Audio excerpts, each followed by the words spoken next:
Welcome to Hardcourt Honeys, where we take our full court NBA hottest takes, and we got featuring Jade and Penny with your moderator TJ, who will just try to keep control with these two while we go with our takes. Hey there, listeners! Hardcourt Honeys here. We got Penny, we got Jade, and then a repeat special guest again, Shaka. He's here. How's it going, Shaka? Life's good. I have no complaints except that I'm a Knicks fan and I know what we're going to talk about.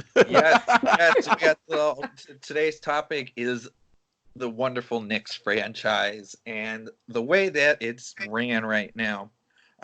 One thing before we start, though, I want to do a couple of plugs. So we're going to start first with Shaka's podcast. Fill us in with that real quick. Yeah, absolutely. So the podcast is called Frickin Sports. It's the podcast where two teachers grade sports' biggest issues. We've been around for about a month now, so you can check us out anywhere that you listen to podcasts. Follow us on Twitter at FNSports2, or you can follow us on Instagram at F_N_sports. You can follow me on Twitter at Shaka Cummings, at CHAKACUMMINGS. And then my partner in crime is Parker Ainsworth, and you can follow him at Painsworth512. Beautiful. Okay, got that in there. And also some other great news for Hardcourt Honeys is we got a car in this thing called iRacing, which, if you guys aren't familiar with it, is a racing simulator, which one thing that's really cool about it is it's all authentic cars. And then it also has all authentic racetracks. So any of your favorite racetracks that's from all around the world, iRacing has for that. And we have a driver from Belly Up named Brandon Key, where he's got his own podcast, a little plug there, called Chairgating. Funny stuff. I listened to them today just to see who is driving for us. So give a view, go to iRacing.com with that, and they do have live racing, I saw. So check that out. Check to see Brandon drive. He is racing this Monday. So tomorrow, from the day we're recording right now, it's going to be tomorrow's going to be the 9th. So yeah, I'd be racing Monday night. For the record, though, Brandon is not driving our car. Our car is going to be driven by Nick Massey. Okay, Nick Massey. Okay, there we go. Thank you, Jade, with that one there. Okay, so got our plugs in. We want to be able to support all our belly up stuff. But now let's get to the nit-grit of today's topic, which is the New York Knickerbockers. Yay! All right. Yay! So, just a little history. Team has only made the playoffs 5 times since the early 2000s to today. Is that correct there, Shaka? Yes, that sounds right about on point right there. Yeah, that's okay. And the wonderful owner, James Dolan, has been a key feature for that. We're just gonna start with Shaka. What's your take with James as a Knicks fan? He's the worst owner in sports, and if there was a way that the Knicks could move on from him, it would be the best thing for the franchise. It'd be in the franchise's best interest. There are a lot of complicating factors with Jim Dolan. Part of it is that his family controls Cablevision as well as Madison Square Garden. So the one family company has ties to the arena in which the Knicks play, which is why he's had the controlling interest since 1999. He also has controlling interest over the Rangers, who share that facility as well. Mm-hmm. And that's another part of the complicating piece with him is that, the Rangers haven't been as bad as the Knicks. So you would figure that, same owner, he'd be bad everywhere. Why can't he just replicate the model that he's using with the hockey team, with the basketball team? But he's a man who cannot get out of his own way, whether it's fan interaction, whether it's former player interaction, whether it's front office hires. He just can't get out of his own way. And the Knicks and the Knicks fans are the ones who suffer. True. That it's going down to the fans. Or it's affecting the fans with it. Jade, what do you think is a way that the franchise can move on from Dolan? Is there any way right now, or is it pretty much a dead end with things for that? I mean, there could be a quote unquote car accident, I guess. I mean, Wow. it can be done. I mean, okay, so here's the thing about the Knicks. They're the most valuable team in North American sports. They're worth $4 billion.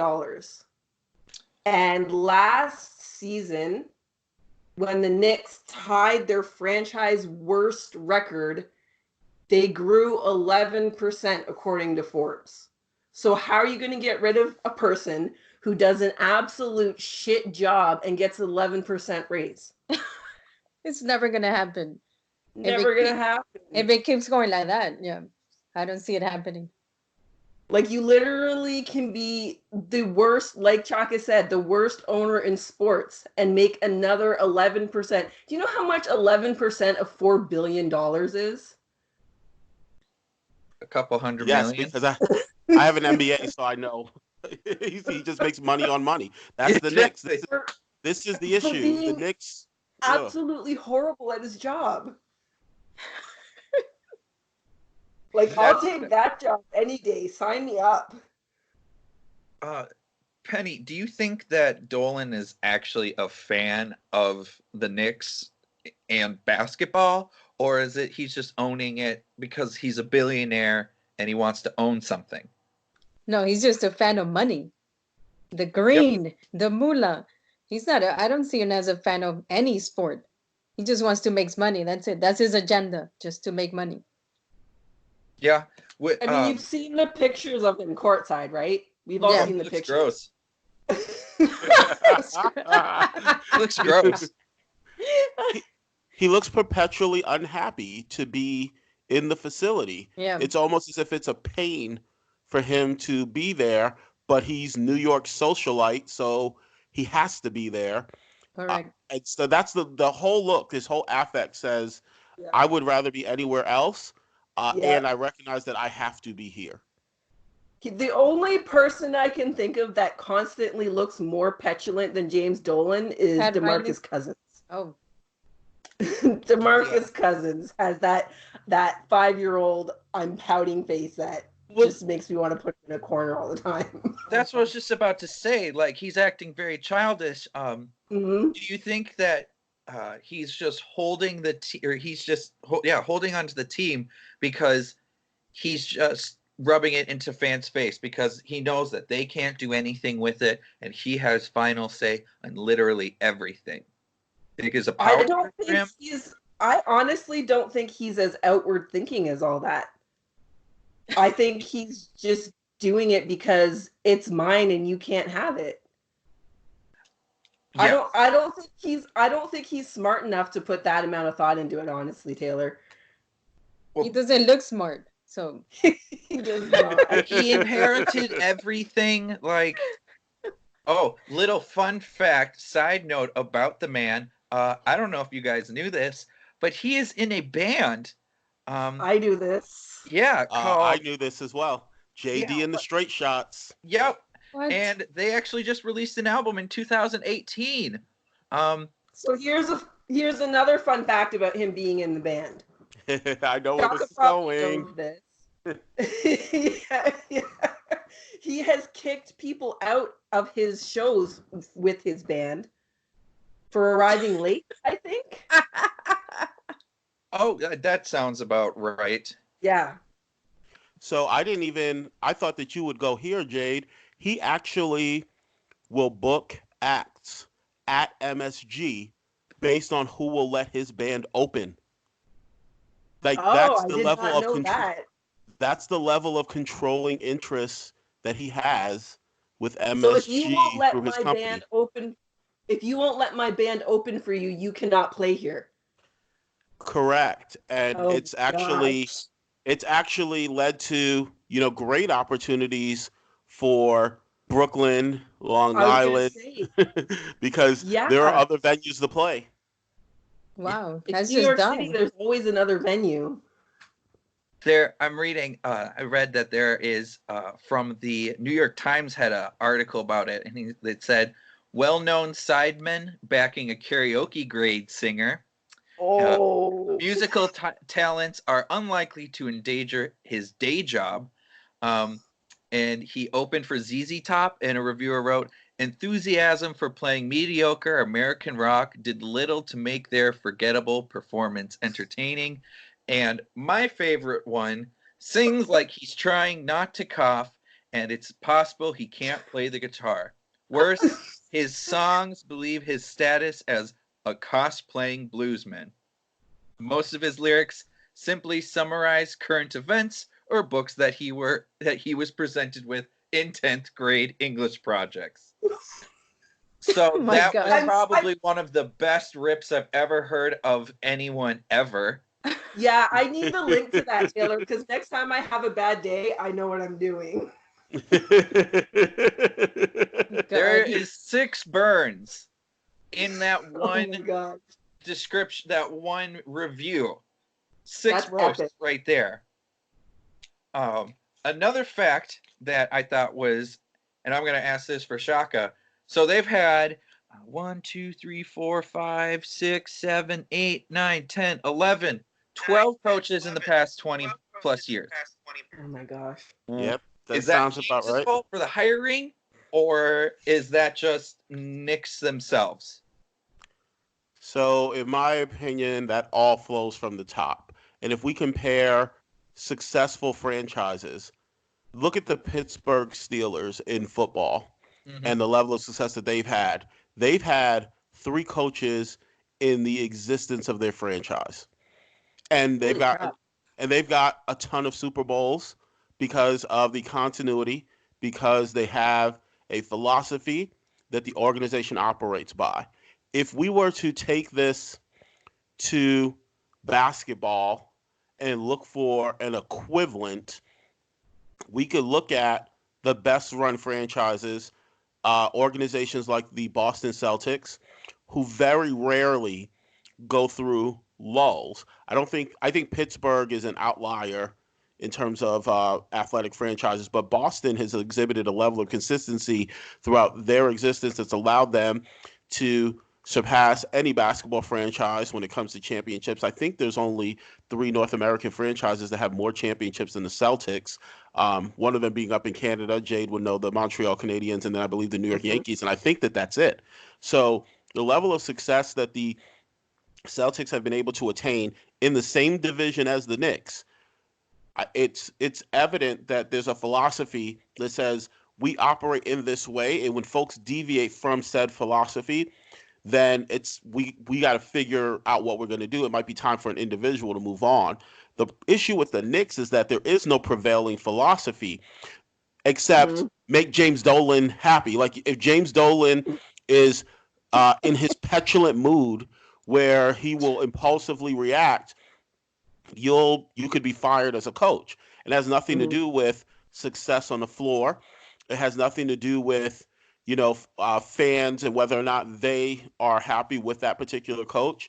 It just has to do with his mood swings essentially, and it's led to instability in the front office in terms of ownership and presidents and GMs, which then trickles down to the instability on the bench in terms of coaching, and not just in terms of coaching, instability in terms of a direction with the franchise with player acquisition, which is why you end up signing 4 power forwards in the offseason, or you end up getting Steve Francis to play with Stephon Marbury, or you acquire Carmelo Anthony and give away all the assets that could have helped him potentially compete in the East by trading for him. When you could have just waited a year, he would have signed with you.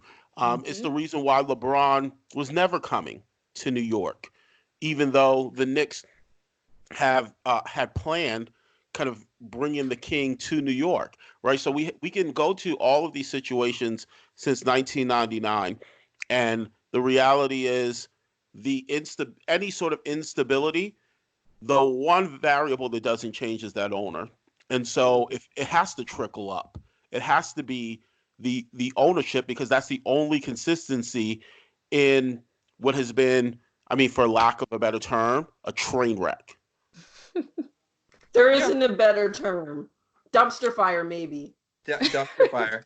I could go with dumpster fire. That actually probably fits New York a little bit better. Yeah, I was gonna say. Yeah, I think a dumpster that fits more of the scene there. So last winning season, 2012-2013 with Melo. Do you see? I'll throw this question, Penny. Do you see the Knicks anytime in the near future, say within the next 3 years, getting to the playoffs? No, big no. Big If Dolan is still there, nothing's gonna happen. Regardless if you have superstars on the team, you have the best coaches. Just like Shaka said, nothing's gonna change if Dolan is there.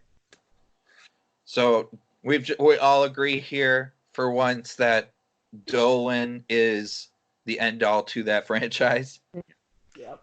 Here's the one caveat that I will offer as the Knick fan who has basically lived this existence. I'm like in this perpetual state of hope.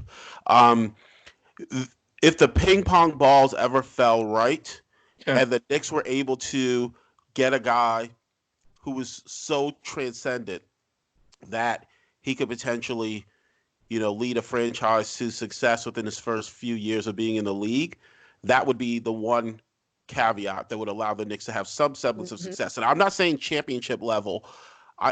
It would just be, could they make the playoffs then? Could they, especially, if we look at what the Eastern Conference is, even now, the couple of rookies that have come in, Ja and Zion, are in the West. So if you look at what the Eastern Conference is over the next few years, if that transcendent talent were to come to the Knicks because the ping pong balls fell right, then maybe they could make a playoff run. But I don't see any sort of championship success. I would think that the best case scenario there would be maybe you win a round in the playoffs, and then whoever that dude happens to be, when his contract's up, he's going to bounce. Just like, or force a move out like Porzingis.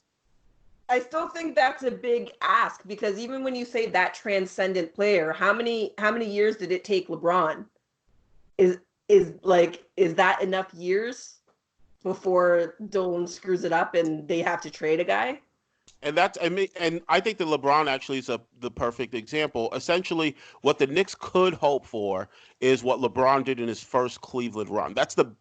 Because LeBron was so transcendent that he was basically able to carry 11 other guys into the postseason every year and get to the Eastern Conference Finals. He even got to a final. A guy like Tim Duncan, who came in and won his rookie year. Now, he had a lot of help, and the Knicks don't have that, but it would have to be someone that level of transcendent, which is why I was so hopeful that, Zion could be that guy. I think that in New York, obviously, anyone who has any sort of media draw, if you go to New York, you're going to do really well there.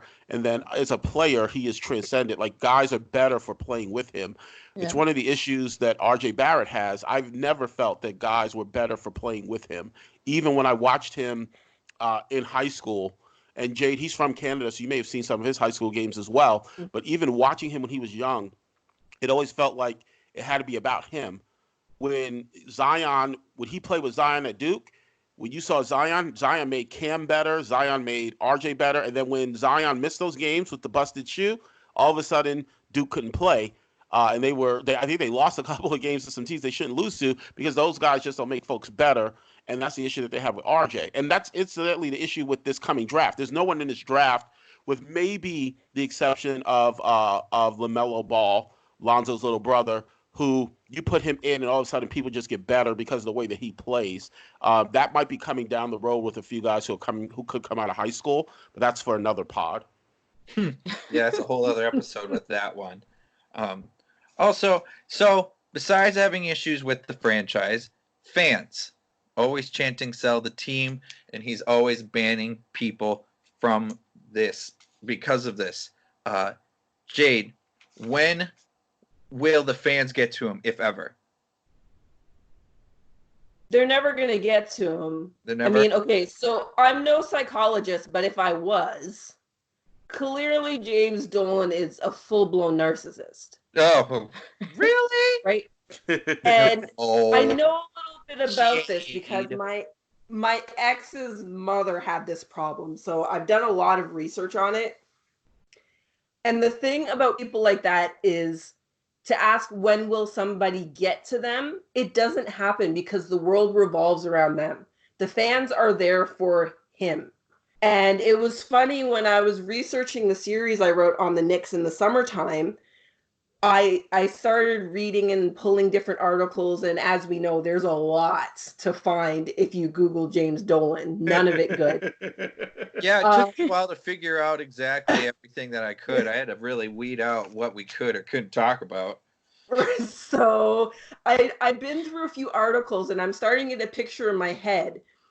And I wrote a paragraph that said this guy seems to have no understanding of the fact that he does owe something to the fans. And then I did a little more research, and I found an interview where he came right out and said it.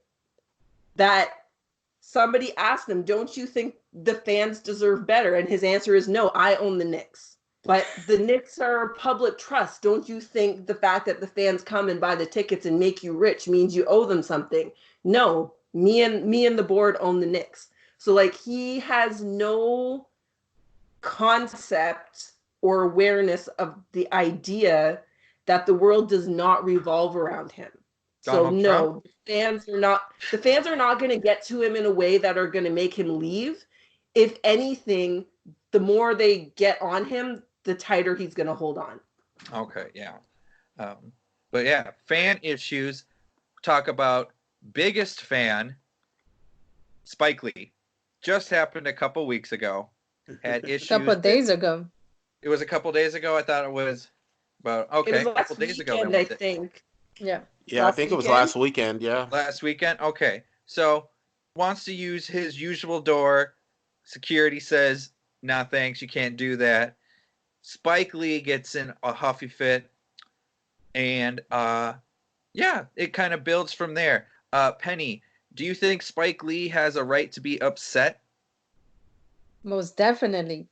Well, we said it here. We said it in our channel, Belly Up Slack channel, that he's been doing that for 28 years. The same thing, same entrance, and when nobody tells them ahead of time, oh, you can't go in there anymore. Of course, you're gonna get upset like a regular person would. So he definitely has the right to be upset, but I think Dolan should have handled it better. But we know Dolan will not. So that's why it escalated to a bigger issue. What do you have to say about this, Shaka? Considering Spike Lee is pretty much what Knicks fandom is. So can I paint a scenario for you guys? Here's a reasonable scenario. Go. Any one of you are season ticket holders. You're used to coming in through a particular entrance. I want to control security, so I decided I want to begin limiting some of those entrances. So I communicate with you guys and I say, hey, we're going to limit this particular entrance in terms of who can come in, but we want you to use this entrance instead. And we're going to phase that in throughout the rest of the season. And if you guys use that entrance, maybe I come over, I give you a reminder, maybe I give you a call, maybe I send you an email, just a reminder to say, hey, just remember that this was what the plan was. Everything that I said there is reasonable. And that could have just been the situation, right? That would have been simple enough. It doesn't have to be in the media. There's no security getting involved. The issue, the details around Spike Lee and how that was handled, that is typical James Dolan. And so when you go to literally the face of the fans of your franchise and you treat him this way, it's a middle finger to the fans. Anyone can be treated that way if you're willing to treat Spike that way, which should be no surprise because anyone can be treated that way if you're willing to treat Charles Oakley that way. If you're willing to mention that one. If you're not willing to hire Patrick Ewing as an assistant coach or bring Mark Jackson in as a head coach, or there's so much that points right back at Dolan and just shows how he feels about fans, former players, former coaches. He doesn't care about anybody except for himself, as Penny eloquently stated. He is all about him, right? And Jay talked about narcissism. Perfect term. It's all about him. And so there's zero surprise that he treated Spike Lee that way. The only piece to me that I look back on and I'm like, man, it's the fact that it's this public, it's now a national story. So now the Knicks are once again in the news for things like this. Good luck attracting a free agent. Did you guys see Chris Paul's shoes? Good luck even trading for a guy who wants to come to the Knicks now. He just doesn't get it. He doesn't get that all of these pieces, again, it comes back to him. The franchise is never going to be any better. I go into this on my podcast. He could actually, if he was just not as petulant, he could get guys in. The franchise could potentially win. The actual revenue would increase. There's no other franchise in sport that increase in terms of value just based on the assumption that a free agent was going to come there. The only time it's ever happened in the history of sport is with the Knicks when LeBron James made his decision. The Cablevision stock went through the roof the day people thought LeBron was going to go to the Knicks. That's the type of value that this franchise could have if you bring in the right kind of free agent, or if the ping pong balls fell in a certain way. It'll never happen for the Knicks because that dude is in charge, and we see how he treats everyone. And that was my kind of biggest takeaway from the whole Spike Lee thing was that, so when the conversation Penny mentioned that we had on our company Slack channel, one of our writers was like, oh, Spike Lee's being a baby, blah, blah, blah, this and that. So my take on it was, even hypothetically, if you believe that Spike Lee was 100% wrong and should have just left and come in the other door, the Knicks are the organization who make their money dealing with people. Spike Lee is an artist, director, actor, etc. It's not his job to be good with people. It is the job of a basketball team, a hockey team, a football team, a retail store. You're dealing with the public. It is your job to handle it better. It was the Knicks' responsibility to handle it properly. And it's always going to look worse on the organization than it's going to look on the individual. And then to be the Knicks on top of it. Like, that organization has no concept of optics, right? Because it wouldn't even have mattered if Spike Lee had literally done something wrong. The Knicks already looked so bad that it was already going to be the Knicks' fault. And then to release the press release they released after, on top of the whole thing, I was like, you think it would get to a point where you wouldn't be surprised? But then they release something like that, and I say to myself, like, whoever has the actual PR title in the Knicks must want to just bang their head against the wall, or it's one of James Dolan's friends. Like, I feel like those are the only options. Second option. Very likely the second option. Very likely. Yeah, Dolan was right next to that person. He's got a burner account. I thought that in some of the press releases I read when I was researching my articles, I was like, James Dolan had to have written this himself. Because I also read the email that he wrote to that fan a few years back. So I know Chalk probably knows about this. Yep. But so he wrote to a fan a few years ago. The fan had emailed him and said, I've been a longtime fan. You've done this, this, this, and this to the team. Sell it. It wasn't a nice letter, but it wasn't belligerent or insulting. And so James Dolan replied to it and said some pretty horrible things, like, must be an alcoholic and you give nothing to the lives of anybody you know. Yeah, it was pretty bad. But aggressive. I read the tone, knowing that he wrote that email himself. When I hear those press releases, I read those press releases, I'm like, he wrote that. He wrote that himself. He had to have written it himself, or he had direct input in what went into it. Oh, 100%. 100% with that one.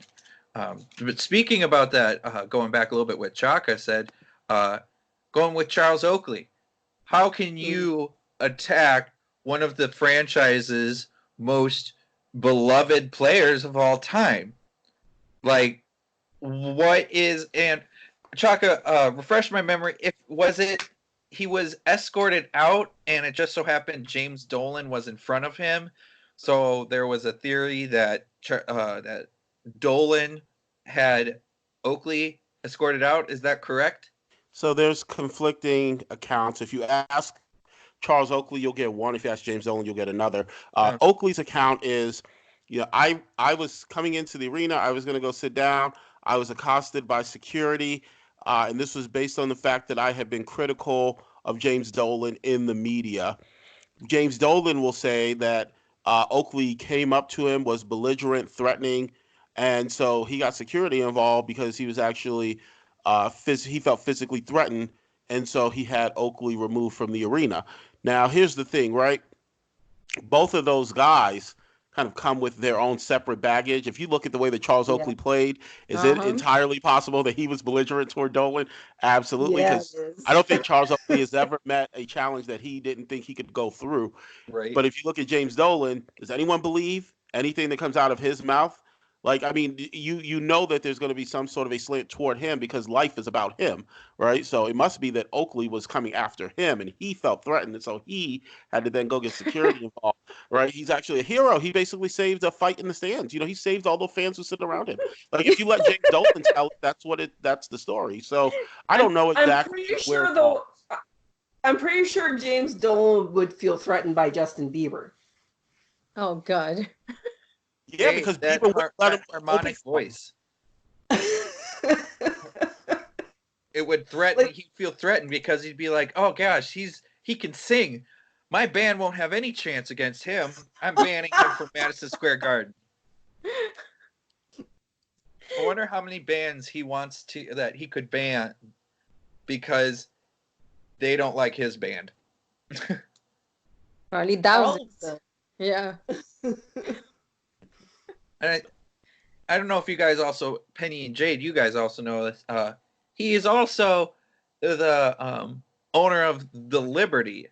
Jade, do you think that's a little bit of ironic considering that Dolan also has a history of sexual assault charges? I thought he sold the Liberty a year or so ago. Oh, he did? Okay. He did, yeah. I'm like, I don't remember that. But there is something there because when he did own the Liberty, he made Isaiah Thomas president of the Liberty post-lost sexual harassment lawsuit. So again, no concept of optics to say, you know what, maybe we don't put the guy who we lost a sexual harassment lawsuit in charge of the women's basketball team. Right? It seems simple. Or how about this? How about we don't even go to the sexual harassment piece? How about we just don't put the guy who caused the Continental Basketball Association to go bankrupt, has never had any success in any sort of front office capacity ever, in charge of another team? He was horrible with the Knicks. Oh man, it was so. I remember going through. He was horrible with the Pacers first. He's never been good, and Dolan has a history of that though. He keeps going back to things that haven't worked, buying championships. He's been trying to buy a championship for 20 years. It's not going to work. Going back to executives that they've already tried. Bringing in players that he didn't draft when he had the chance, when they're old and broken, and saying, well, let's try them now. Right. So, but one of the things, why does he go back to Isaiah Thomas? Just like, is there... Because he likes him. That's it.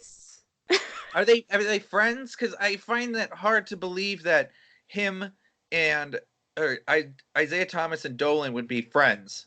Okay, Taylor, we're talking about a guy who on the stand said, I'm black. It's okay for me to call a woman a bitch. Oh, I didn't know that. Does it still seem odd to you that they might be friends? No, not anymore. Oh.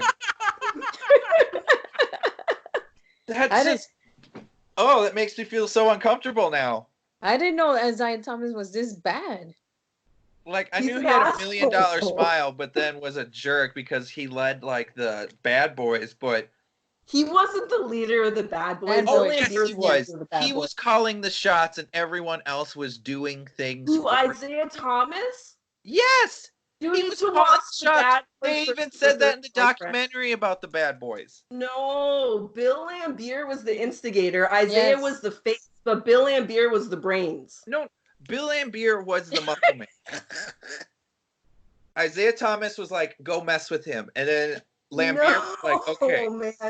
Wasn't it Isaiah that orchestrated the walk-off No, after Bill the Bulls beat him? Okay, Yes. you guys have to watch the 30 for 30 on the Bad Boys. Bill Lambier fully says, with a smug shit-eating grin on his face, yeah, that was me. It's because he's I don't believe anything that man Why said. does he need to protect him 20 years after they retire? Because it's a brotherhood. No, man. Bill brotherhood. Lambier was a shit disturber. All you have to do is see him talk. Oh, no, I'm not saying but no, Isaiah Thomas was like, hey, go mess with that guy. Because then nothing would be on Isaiah's hands. His hands are clean. Bill Lambier is more than happy to be like, oh, you need me to punch someone or to get in their head? Oh, yeah, I can do that. I'm not saying that he didn't sometimes control it, but Isaiah Thomas was the leader of that team. You're telling me that man had nothing to do with any of that? Are you telling me that right now, Jade?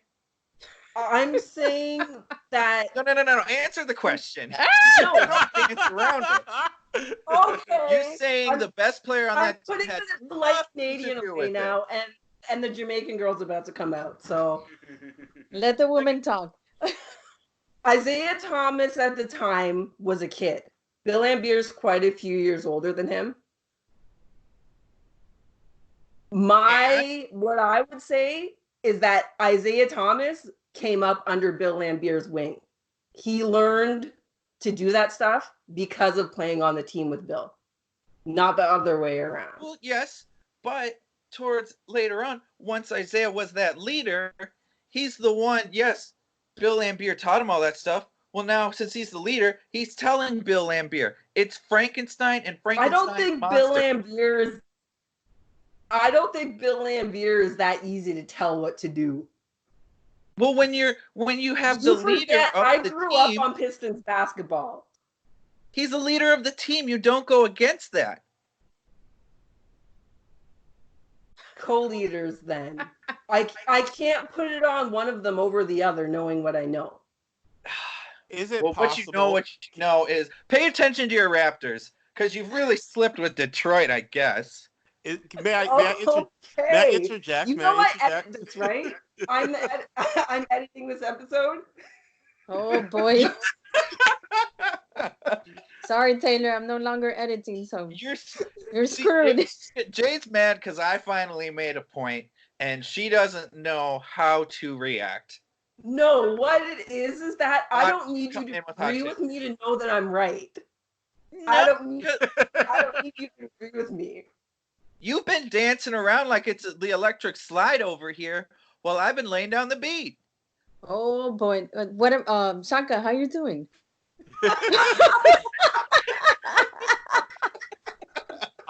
I would love to interject a point, which is just that before we because I think that I could definitely get behind this idea of co-leadership.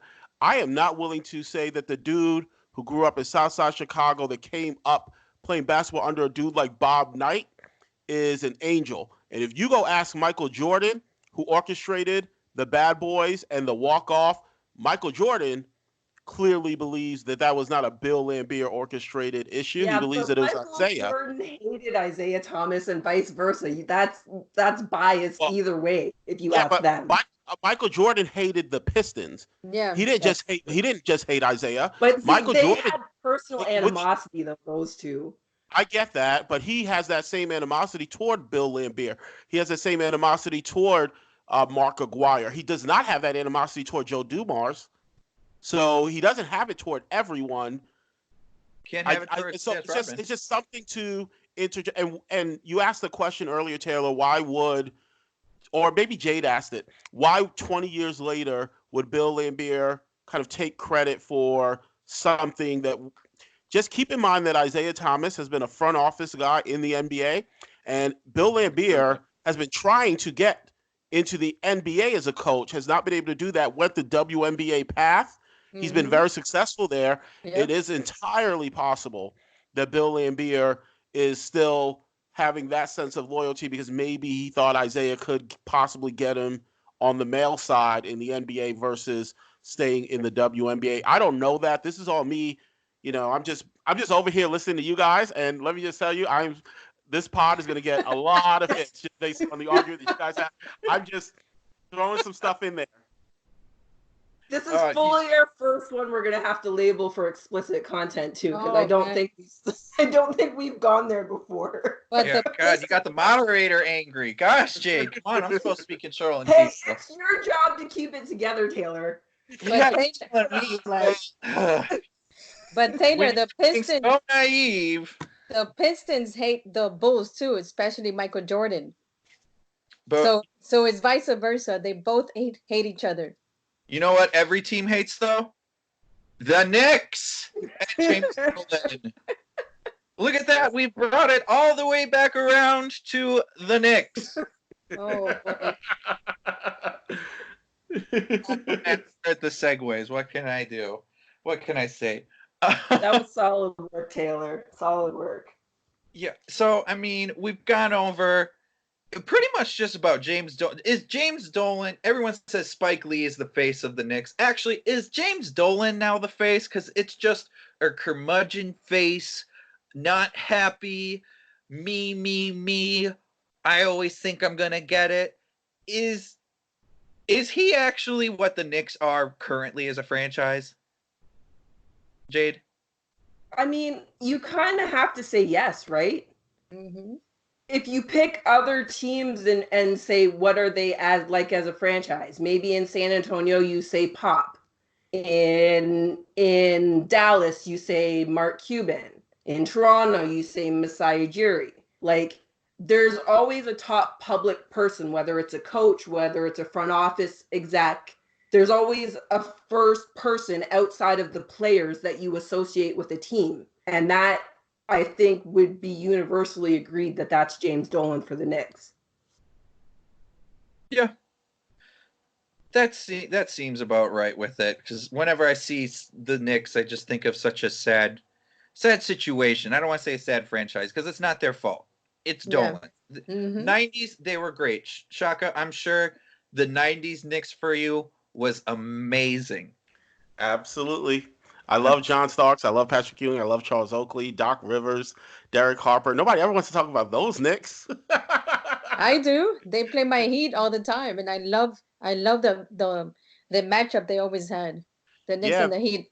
Those were two of the most physical teams. When Pat Riley left New York and went to Miami, I mean that was fun. I loved hating the Heat. I loved Alonzo Mourning, Glenn Rice. I mean, they had good players, man. Yep. You hated the team because it was a team that would be competitive with your team. Your Knicks were really good. Not just would be competitive, they beat us in a playoff series. I mean, there's some controversy around the playoff series with suspensions and whatnot, but the Heat, I mean, that's the thing, right? Like, Indiana wasn't a rival until they beat us. The Miami Heat, they weren't a rival until they beat us. And I never felt like we were really a rival of the Bulls because we never beat them. Like, I always wanted to go against them, and I always felt like we had a shot, but we just couldn't break through. So, I mean, that's where the respect comes in, right? In a rivalry is, at first it's you're the hammer, I'm the nail, or vice versa. And then with it to rivalry is when you're not sure exactly what's going to happen. And then that's when the respect comes in. I mean, going back to the Detroit-Chicago piece, Chicago wasn't a rival of Detroit until Chicago beat them. And then that became a rivalry. Yep. I got to ask one other thing about Shaka. What has been the toughest to deal with?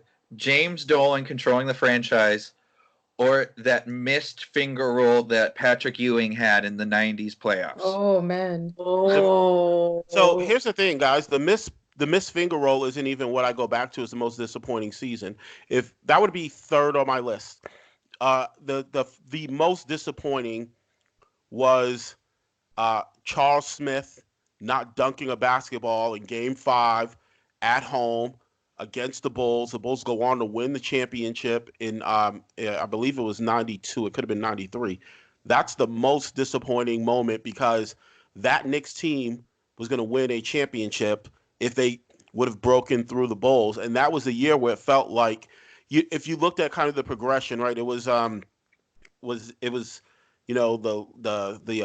Celtics to the Lakers to the Pistons to the Bulls, and then who was going to be the next team? Well, it felt like the next team was going to be the Knicks, and Charles Smith couldn't dunk a basketball. So he was 6'10". Don't even get me started. So that's number one. Number two, in terms of most disappointing moment, isn't the finger roll necessarily. It's John Starks not hitting threes in Game 7 against Houston in '94 because if he goes, it's like 3 for 17 or something like that. I used to know that by heart, but now I've forgotten it. He shoots 3 for 17 in the game. I mean, he didn't have to even shoot 50% in that game. He just needed to not suck, or Pat Riley needed to sub him out. And so that moment is more disappointing than even that finger roll. That being said, if you would ask me what's most disappointing, it's still James Dolan, because those moments were competitive Knicks teams. We had opportunities to win. That was great. Yeah, that was. We were a great franchise. We have not been a great franchise since the last year that Dolan wasn't the owner, right? 98, 99 is the season that the Knicks, it's a strike-shortened season, so it's to go into that. But the Knicks get to the finals that year as an 8 seed. That was an impressive year. Went through Miami, right? Went through Miami in the first round, then beat Atlanta, then beat Indiana, and then ran into Tim Duncan and David Robinson and Sean Elliott, and just a very good San Antonio team. So 98, 99, things were great. And then 99 season, Jade and the Raptors, as if Jade played for them, Jade and the Raptors take the Knicks out the first round of the playoffs. They haven't suited up to Vince Carter. Oakley then gets traded to the Raptors. I mean, it's the whole franchise here. Just That James Dolan makes me go all the time. I gotta give you credit though, Chaka. Coming from also another fan of a team that's going through a rough patch. Only difference is my team has always been in a rough patch. I respect and appreciate the continuous support to a team going through a really rough time. So I will bow, give a nod to that, and show respect for that, though. We rip, but at the same time, I show respect for it. I wish that James Dolan showed the same respect for fans that you show, Taylor. I mean, considering from a team that's so bad, I can only respect people that are still diehard fans, true and true. Doesn't matter if they're great, bad, anyone that's still supporting the team, I respect. And you obviously show that. So that's great. Glad that we could get that all discussed and set out with. So now we're going to start off. We're going to end off like how we always do with the fast break.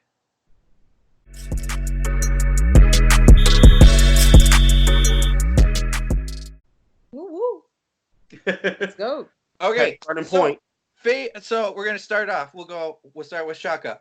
Favorite Knicks player? My favorite Knicks player ever was probably Charles Oakley. Anthony Mason was also one of my favorites. I loved Patrick Ewing as well, but it feels like to say Patrick Ewing, he's one of the top 50 players of all time. That's a cop-out. So if you wanted to go to maybe a little less obscure, it'd probably be Oakley or Mason. Okay. Penny, who's your favorite of Knicks that you know? Who's your favorite Knicks? Patrick Ewing. Patrick Ewing? Yeah. And Jade, who's your favorite Knicks? Jeremy Lin. Jeremy Lin? Oh, you don't like Linsanity? That was something that people were really mad about too in New York, is when they didn't sign with Linsanity and he went then to Houston. So just another thing fans get mad with him at. Okay. Okay, next question. Spike Lee, is he a season ticket holder next year? Jade. Oh, that's hard because I don't know if you saw his thing on First Take, but the thing that I took away from that most is like, now I understand why he's still such a fan. The Knicks are tied up in happy childhood memories with his dad. So it's one of those things you have to think about. Is he going to let James Dolan ruin that for him? Right? Because it's bigger than his Knicks fandom is bigger than basketball. Yes. So I hope he still is for that reason, but it would not surprise me if he took a season off. Okay. Penny, yes or no? Season tickets. Yes, he said it. He said he's gonna come back next season. You think he's going to? He's Dolan yeah, he said it. He said other things since then. Yeah, he said it on First Take that he's gonna take off this season, but he's coming back next season. Yeah, but he said other things since he did that spot on First Take. Oh, but I don't think he's gonna let Dolan just do that to him. I think he's coming back for sure. He's coming back. All right. And Shaka, yes, no, season tickets. He can come back without being a season ticket holder. So I could totally see him saying, hey, listen, this is how I can control what I can control and not be a season ticket holder. But he's wealthy enough that he can still go ahead and get tickets. So he'll be in the Garden next year. I think he's not going to be a season ticket holder. And I think that that's going to be the stand he takes. Mm. He's going to get those bundle package. 10 games. Pick your team. His drink assistant will take care of that. That won't be a problem for him. All right. And last question for Fast Break. Now that we all know that he has a band, Penny, are you going to listen to his album?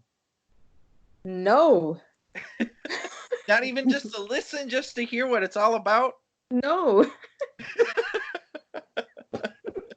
Who's the worst singer out there? Let me see. I'd rather listen to... What? He's writing stuff like 10th grader. Jade, are you going to listen to it? I'm going to go with hell no. Hell no? With an extra couple L's with it? Damn straight. I'd rather listen to Nicki Minaj, and I'm not a fan of hers.